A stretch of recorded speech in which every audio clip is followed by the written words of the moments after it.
اعوذ باللہ من الشیطان الرجیم۔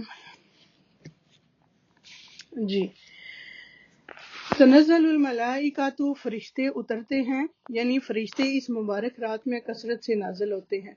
والروح فیہا، یعنی جبرائیل امین اس رات میں نازل ہوتے ہیں۔ بإذن ربہم، یعنی اللہ تعالیٰ کے حکم سے نازل ہوتے ہیں۔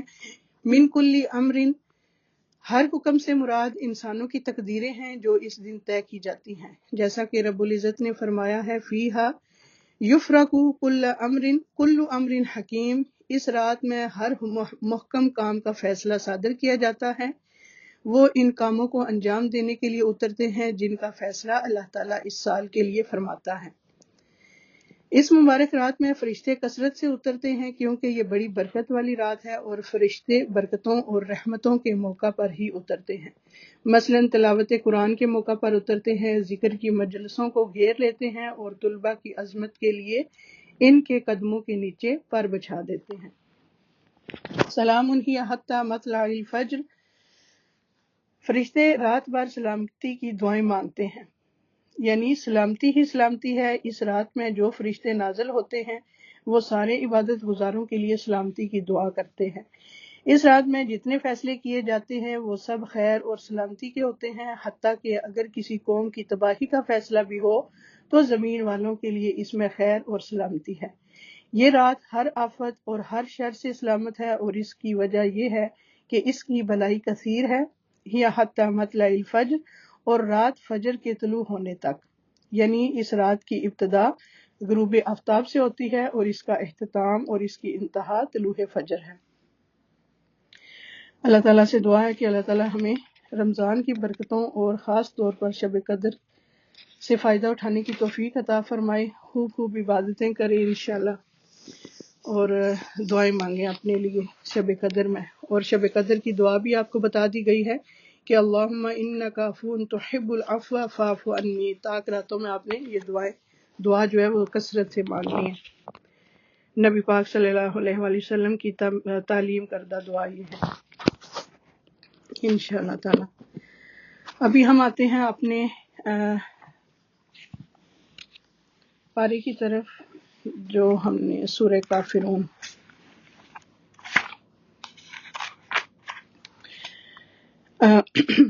فائزہ آپ سورہ کافرون کی تلاوت کرو ذرا۔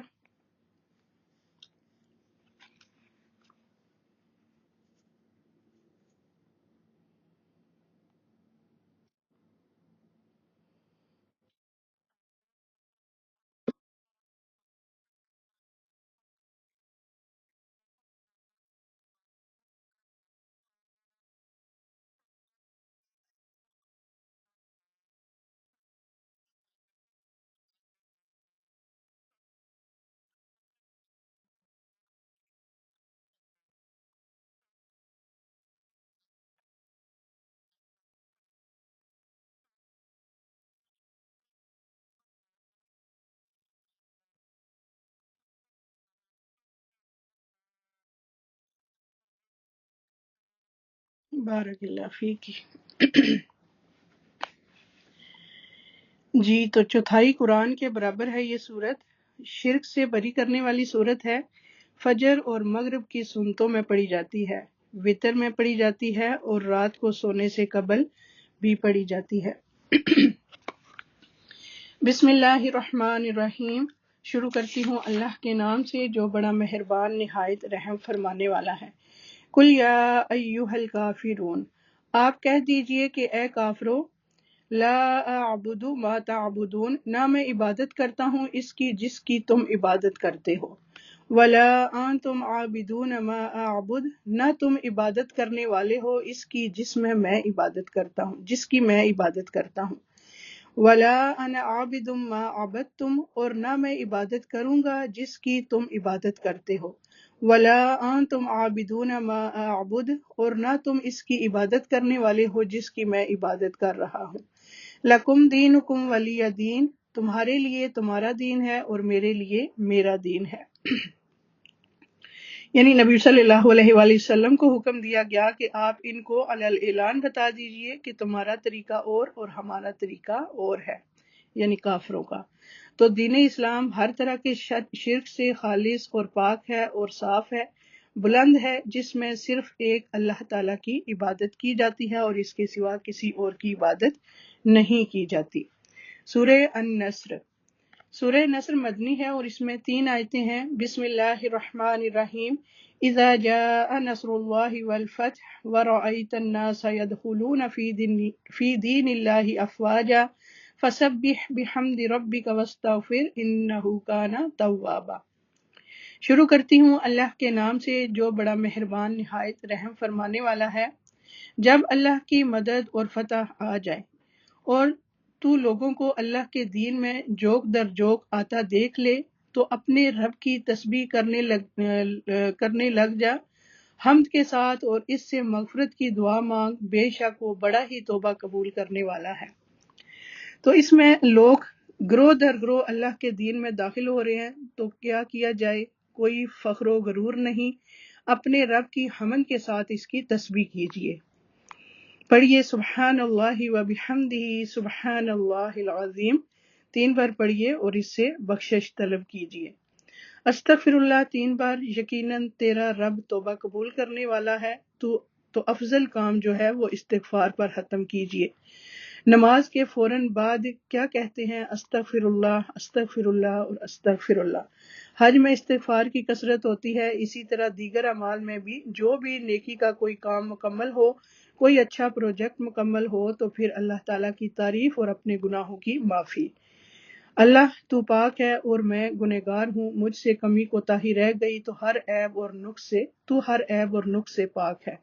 اور اسی طرح انسان کو بڑھاپے میں بھی کثرت کے ساتھ حمد و استغفار کرنی چاہیے، یعنی عام روزمرہ زندگی میں کریں، لیکن جو لوگ بزرگ ہو چکے ہیں وہ دنیا کے بکھیڑوں سے الگ ہوں، اب آگے کی جنریشن ہے، اس کے ذمہ کام سپرد کریں اور آپ زیادہ سے زیادہ کس طرف رجوع کریں؟ اللہ تعالیٰ کی تعریف اور اللہ تعالیٰ کے ذکر، حتیٰ کہ علم حاصل کرنے کی طرف بھی، کیونکہ جو علم کے راستے پر چلا وہ جنت کے راستے پر ہوتا ہے۔ تو اس لیے اپنی آخری عمر کو اچھے کاموں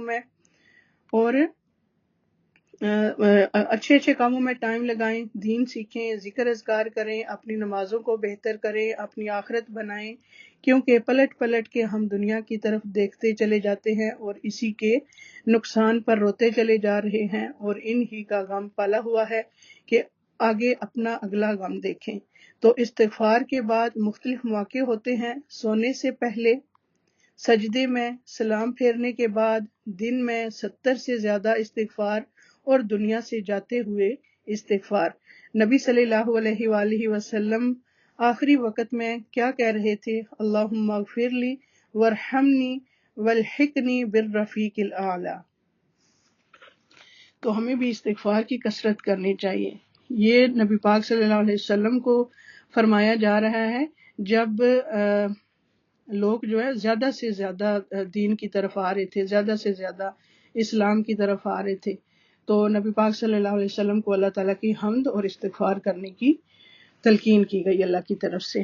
سورہ المثل، بسم اللہ الرحمن الرحیم، شروع کرتا ہوں اللہ کے نام سے جو بڑا مہربان نہایت رحم فرمانے والا ہے۔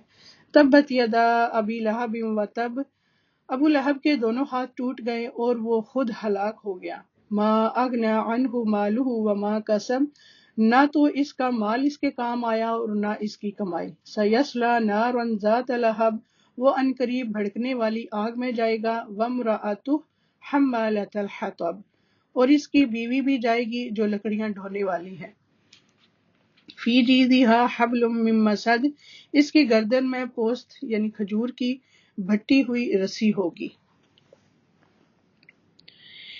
بیوی اپنے شوہر کی مددگار تھی نبی صلی اللہ علیہ وآلہ وسلم کو ستانے میں، حالانکہ وہ آپ کا چچا تھا اور یہ آپ کی چچی تھی، لیکن رشتہ داری کا بھی خیال نہیں کیا۔ عرب کے معاشرے میں رشتہ داریوں کا ساتھ ہر قیمت میں دینا ہوتا تھا۔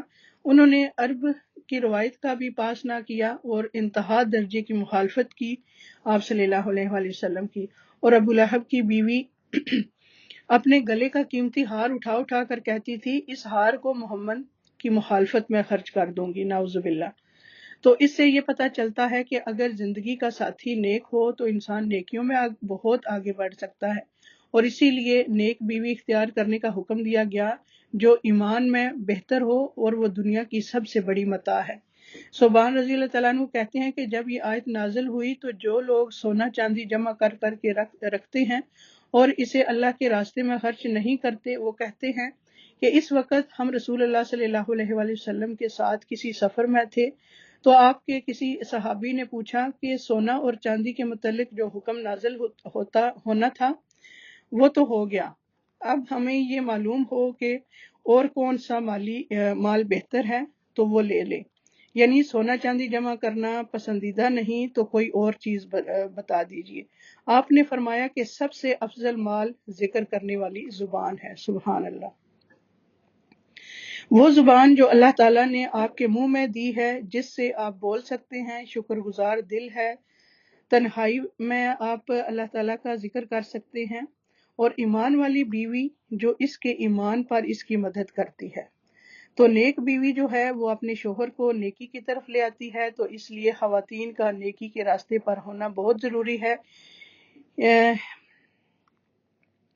لیکن ایک عورت جب سنورتی ہے تو پورا گھر جگمگا اٹھتا ہے۔ ایک عورت کے اندر ایمان اٹھتا ہے، پھر پوری نسلیں بدل جاتی ہیں، تو اس لیے عورتوں کا بھی دین کی تعلیم حاصل کرنا اور ایمان والی مجالس میں شریک ہونا نہایت ضروری ہے۔ اللہ تعالی ہم سب کو توفیق عطا فرمائے۔ سورہ اخلاص ہے، مکی ہے، اور اس میں 4 آیتیں ہیں۔ بسم اللہ الرحمن الرحیم، قل هو اللہ احد اللہ الصمد لم یلد ولم یولد ولم یکن لہ کفوا احد۔ آپ کہہ دیجئے کہ وہ اللہ تعالیٰ ایک ہی ہے، اللہ تعالیٰ بے نیاز ہے، نہ اس سے کوئی پیدا ہوا، نہ وہ کسی سے پیدا ہوا، اور نہ کوئی اس کا ہمسر ہے۔ مشرکین رسول اللہ صلی اللہ علیہ وآلہ وسلم سے کہنے لگے کہ آپ ہمیں اپنے رب کا نسب بتائیے۔ اس پر آپ نے قل هو اللہ احد اللہ الصمد یہ سورت سنائی۔ مضمون اور اجر کے اعتبار سے یہ ثلث قرآن ہے، یعنی 3 دفعہ پڑھنے سے ایک قرآن پاک پڑھنے کا ثواب ملتا ہے۔ اللہ کے بارے میں اگر غلط وسوسے آئیں، بہت سی بہنیں جو وسوسوں کی شکایت کرتی ہیں تو کثرت سے قل هو اللہ کا ورد شروع کر دیں، یعنی وسوسہ آتے ہی قل هو اللہ پڑھنا شروع کر دیں۔ یہ سورت جنت کو واجب کرنے والی سورت ہے۔ نبی صلی اللہ علیہ وآلہ وسلم نے ایک آدمی کو قل هو اللہ احد کی تلاوت کرتے ہوئے سنا تو آپ نے فرمایا واجب ہو گئی۔ لوگوں نے پوچھا کیا یا رسول اللہ؟ فرمایا جنت واجب ہو گئی۔ الصمد کہتے ہیں اس سردار کو جس سے برتر کوئی نہیں، وہ ہستی جس پر سرداری ختم ہو جائے، وہ ہستی جس کی طرف سب قصد کرے، جو ہر ایک سے بے نیاز ہو، اور اس سے بالا ہے اولاد انسان کی کمزوری ہوتی ہے۔ اس صورت کے اندر اسم اعظم ہے جس کے ساتھ دعا کی جائے تو دعا قبول ہوتی ہے۔ رسول اللہ صلی اللہ علیہ وآلہ وسلم نے ایک شخص کو کہتے ہوئے سنا، اللہم انی اسألک انی اشہد انک انت اللہ لا الہ الا انت الاحد الصمد الذی لم یلد ولم یولد ولم یکن لہ کفوا احد۔ یہ سن کر آپ نے فرمایا تو نے اللہ سے اس کا وہ نام لے کے مانگا ہے کہ جب اس سے اس نام کے ساتھ سوال کیا جاتا ہے تو وہ عطا کرتا ہے، اور جب اس کے ساتھ دعا کی جاتی ہے تو وہ دعا قبول فرماتا ہے۔ آگے موضوعین سٹارٹ ہو رہے ہیں، سورہ فلق اور سورہ ناس۔ سورہ فلق مکی ہے اور اس میں 5 آیتیں ہیں۔ بسم اللہ الرحمن الرحیم، قل اعوذ برب الفلق، آپ کہہ دیجئے کہ میں صبح کے رب کی پناہ میں آتا ہوں۔ من شر ما خلق، ہر اس چیز کے شر سے جو اس نے پیدا کی۔ ومن شر غاسق اذا وقب، اور اندھیری رات کی تاریکی کے شر سے جب اس کا اندھیرا پھیل جائے۔ ومن شر النفاثات فی العقد، اور گرہ لگا کر ان میں پھونکنے والیوں کے شر سے بھی۔ ومن شر حاسد اذا حسد، اور حسد کرنے والی کی برائی سے بھی جب وہ حسد کرنے لگے، تو رسول اللہ صلی اللہ علیہ وآلہ وسلم نے فرمایا کیا تم نہیں دیکھتے کہ آج کی رات ایسی آیات اتری ہیں کہ جن کی مثل کبھی دیکھی نہیں گئی، اور وہ سورہ فلق اور سورہ الناس ہیں۔ یہ بہترین تعوذ بھی ہیں کہ جن کے ذریعے اللہ کی پناہ حاصل کی جاتی ہے۔ آیت نمبر 2 میں ہر چیز کے شر سے بچانے والی صورت ہے یہ، اور یہاں آپ دیکھیے کہ سارے شر کے بعد اور رات کے شر اور جادو کے شر کے بعد حسد کے شر سے بھی پناہ مانگی گئی ہے، کیونکہ وہ انسان کو لے ڈوبتا ہے۔ یہ تو دلوں کا راز ہے، ہمیں کیا پتا کون ہم سے حسد کر رہا ہے، یہ تو اللہ تعالیٰ کو پتا ہے۔ تو اس لیے ہمیں کیا کرنا چاہیے کہ اللہ کی پناہ میں اپنے آپ کو دے دینا چاہیے، اور یہ جو ہے نا صورت بیسٹ ہے اس بارے میں۔ آگے سورہ ناس بھی ہے۔ بسم اللہ الرحمن الرحیم، شروع کرتی ہوں اللہ کے نام سے جو بڑا مہربان نہایت رحم فرمانے والا ہے۔ قل اعوذ برب الناس، آپ کہہ دیجئے کہ میں لوگوں کے پروردگار کی پناہ میں آتا ہوں۔ مالک الناس، لوگوں کے مالک کی۔ الہ الناس، لوگوں کے معبود کی۔ من شر الوسواس الخناس، وسوسہ ڈالنے والے پیچھے ہٹ جانے والے کے شر سے۔ الذی یوسوس فی صدور الناس، جو لوگوں کے سینوں میں وسوسہ ڈالتا ہے۔ من الجنۃ والناس، وہ جن میں سے ہو یا انسان میں سے ہو۔ آیت نمبر 3 میں اللہ رب العزت کی پناہ ہے، تمام انسانوں کا رب، مالک اور الہ ہے۔ خطرے سے بچنے کے لیے 3 صفات کے ذریعے پناہ پکڑی گئی ہے، اور پناہ ایک چیز سے لی گئی ہے، وہ کیا ہے؟ من شر الوسواس الخناس، اس وسوسہ ڈالنے والے کے شر سے جو وسوسہ ڈال کر پیچھے ہٹ جاتا ہے، پھر آتا ہے، پھر جاتا ہے، پھر آتا ہے، چھوڑتا ہی نہیں۔ کم بخت شیطان ابلیس، جو آخری وقت تک حتیٰ کہ جان نکل رہی ہوتی ہے اس وقت بھی آ کر انسان کو بہکاتا ہے کہ اسے میں اپنے ساتھ جہنم میں لے جاؤں۔ بہت بڑا دشمن ہے۔ تو پورے قرآن کے اختتام پر شیطان کے ڈر اور وسوسے سے بچنے کے لیے کہا ہے، اور یہ کیا ہے؟ جو ہمیں خیر کے کام سے روکتے ہیں۔ یاد رکھیے، جہاں کوئی بدگمانی آئے اللہ کے بارے میں، رسول کے بارے میں، ایمان والوں کے بارے میں، دین سکھانے والوں کے بارے میں، جو ہمیں دین کی طرف آنے سے روک دے، تو فوراً اعوذ باللہ من الشیطان الرجیم، فوراً موضوعتین پڑھیں۔ اس کا وار ہے، وہ چاہتا ہے کہ میں اس راستے کی طرف نہ جاؤں، تو یہ انسان کا دشمن نمبر 1 ہے، جس کو ہم دشمن سمجھتے ہی نہیں، اور یہ اٹیک کرتا ہے سب سے قیمتی جگہ پر، سب سے قیمتی بڑے خزانے پر، دل پر، جہاں ایمان ہے، آپ کا تقوی ہے، اخلاص ہے، نیتیں ہیں، ارادے ہیں، یہ سب کچھ آپ کے دل میں ہے۔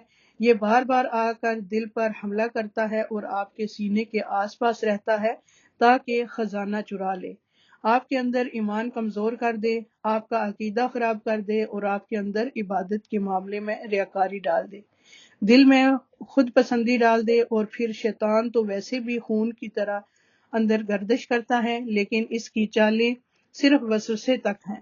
اگر ہم اس کے وسوسوں سے اور منفی خیالات سے بچ جائیں، ہماری اصلاح ہو سکتی ہے۔ مومن شیطان کے وار کا مقابلہ کرتا ہے۔ اللہ تعالیٰ کے کلام کے ذریعے مومن اپنے شیطان کو تھکا دیتا ہے۔ نبی صلی اللہ علیہ وآلہ وسلم نے فرمایا، مومن اپنے شیطان کو اس طرح تھکا دیتا ہے جس طرح تم میں سے ایک آدمی سفر میں اپنے اونٹ کو تھکا دیتا ہے۔ اور یہ شیطان کہاں کہاں ہوتے ہیں؟ من الجنۃ والناس، جنوں میں سے بھی اور انسانوں میں سے بھی۔ تو ایسے دوست بھی شیطان ہیں جو آپ کو اللہ کی طرف جانے سے روکیں۔ تو کبھی یہ وسوسے انسانوں کی طرف سے بھی ہوتے ہیں۔ ہم بعض اوقات کسی مجلس سے اٹھتے ہیں تو ہمارے اندر ایک عجب سی پریشانی، بے چینی سی لاحق ہوتی ہے، کیونکہ ایسی باتیں انسان سنتا ہے کہ جو اس کو دین سے دور کر دیتی ہیں۔ آپ دیکھیے کہ بعض اوقات آپ کے بچے ایسی کتاب پڑھتے ہیں، ایسی مجلس میں اپنے دوستوں کے ساتھ بیٹھتے ہیں کہ واپس آ کر اللہ ہی کے بارے میں چیلنج کرنے لگتے ہیں، شک کرنے لگتے ہیں۔ اپنے آپ کو بھی اور بچوں کو بھی یہ دعائیں سکھائیے تاکہ وہ اللہ تعالیٰ کی حفاظت میں ہوں۔ یہ دونوں دعائیں ہیں نا، سورہ فلق اور سورہ ناس۔ تو قرآن مجید کا آغاز سورہ فاتحہ سے ہوا، الحمدللہ رب العالمین سے ہوا، حمد کی بات ہوئی، جہاں رب الناس کی پناہ لی ہم نے، اور وہاں الرحمن الرحیم مالک یوم الدین کی بات ہے، اور یہاں مالک الناس کی بات ہے۔ وہاں ایاک نعبد و ایاک نستعین کی بات ہے، تو یہاں الہ الناس کی بات ہے۔ وہاں اہدنا الصراط المستقیم صراط الذین انعمت علیہم کی بات ہے، اور یہاں من شر الوسواس الخناس کی بات ہے۔ الذی یوسوس فی صدور الناس کی بات ہے۔ وہاں غیر المغضوب علیہم ولا الضالین کی بات ہے، تو یہاں من الجنتی والناس کی بات ہے۔ تو آغاز سے اختتام اللہ کے فضل اور رحمت کے ساتھ ہی ہوتا ہے۔ الحمدللہ الذی بنعمتہ تتم الصالحات۔ اللہ اکبر، اللہ اکبر۔ سورہ فاتحہ کی تلاوت کون کرے گا آپ میں سے؟ سمینہ آپ کر دو سورہ الفاتحہ۔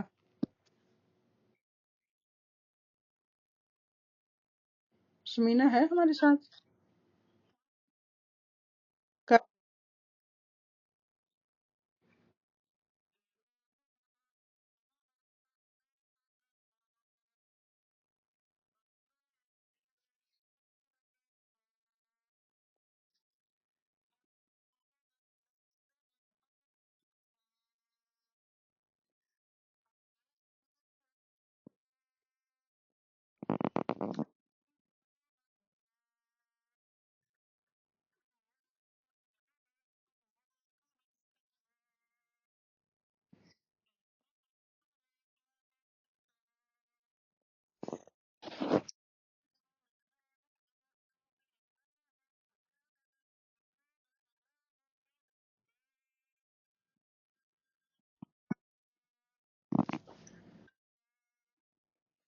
آمین یا رب العالمین۔ جزاک اللہ خیرن کثیرا۔